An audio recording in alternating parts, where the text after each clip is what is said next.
চব্বিশের গণঅভ্যুত্থানের ঢেউ আপনারা জানেন, যেই ঢেউ ভারত হয়ে, পাকিস্তান হয়ে সমগ্র বিশ্বের নিপীড়িত মানুষের মনে আশা জাগিয়েছিল।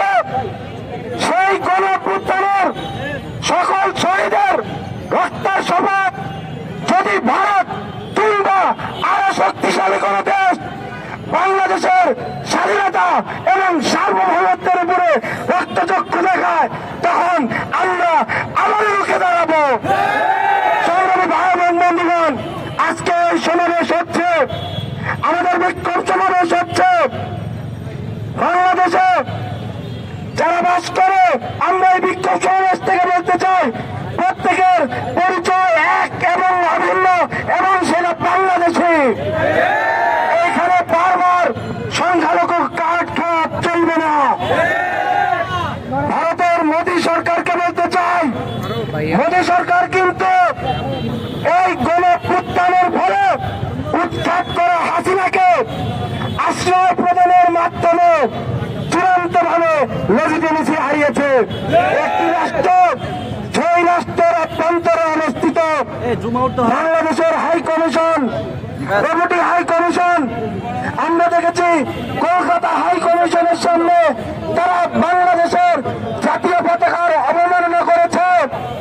ঢাকা থেকে কিন্তু পাল্টা স্টেটমেন্ট দিয়েছে। আজকে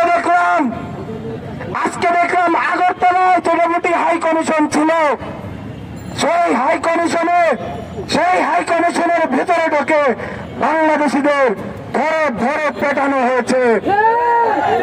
আমরা বলতে চাই, পাল্টা স্টেটমেন্ট যেন বাংলাদেশের এই গণঅভ্যুত্থানকারীদের পক্ষে থেকে না যেতে হয়, তাহলে কিন্তু মুরগির গোড়া চাপ দিয়ে ধরা হবে। সংগ্রামী ভাই এবং বন্ধুগণ, আমাদের তরফ থেকে স্পষ্ট বার্তা, ভারতের বাংলাদেশিদের কখনোই সংখ্যালঘুদের নিরাপত্তা কিভাবে দেওয়া হয় সেটি শেখানো লাগবে না। আপনারা আপনাদের নিয়ে ভাবেন। আমরা ভারতের জন্মের ইতিহাস জানি, ভারতের পরবর্তী ইতিহাসও জানি। আমরা জানি হায়দ্রাবাদের ইতিহাস, আমরা জানি 2018 সালে কিভাবে কাশ্মীরে গণহত্যা চালানো হয়েছে। আমরা দেখেছি বছর খানেক আগে মণিপুরে কিভাবে সংখ্যালঘুদের উপরে গণহত্যা চালানো হয়েছে। আমরা দেখেছি কিভাবে বাবরি মসজিদ ভাঙা হয়েছে। আমরা বলতে চাই, বাংলাদেশ ঐতিহাসিকভাবে দিল্লির দাসত্বের বাইরে। যখন দিল্লি সালতানাত চলত ভারতবর্ষে, তখন এই বাংলাদেশে স্বাধীনভাবে চলেছে। যখন ব্রিটিশ সাম্রাজ্যবাদ এই ভারতে এসেছে, তখন কিন্তু হাজী শরীয়তুল্লাহ দুদুমিয়া দাঁড়িয়ে গেছে, ফরাইজি আন্দোলন হয়েছে। তিতুমিররা কিন্তু বাঁশের কেল্লা নিয়ে নেমে পড়েছে। দিল্লির দাদাবাবুদের এটি মাথায় রাখতে হবে। আমরা বলতে চাই, বাংলাদেশিরা এক এবং ঐক্যবদ্ধ ছিল, আছে এবং থাকবে। আমরা বলতে চাই, বাংলাদেশের সম্প্রীতি আগে যেমন বজায় ছিল, এখন আরো তার চাইতে বেশি বন্ধন সুদৃঢ় হয়েছে। যেন আমাদের দিকে রক্তচক্ষু দিয়ে না তাকায়। আমাদের বিপ্লব কিভাবে রক্ষা করতে হয় আবুল সাঈদ আমাদের দেখিয়ে দিয়েছে।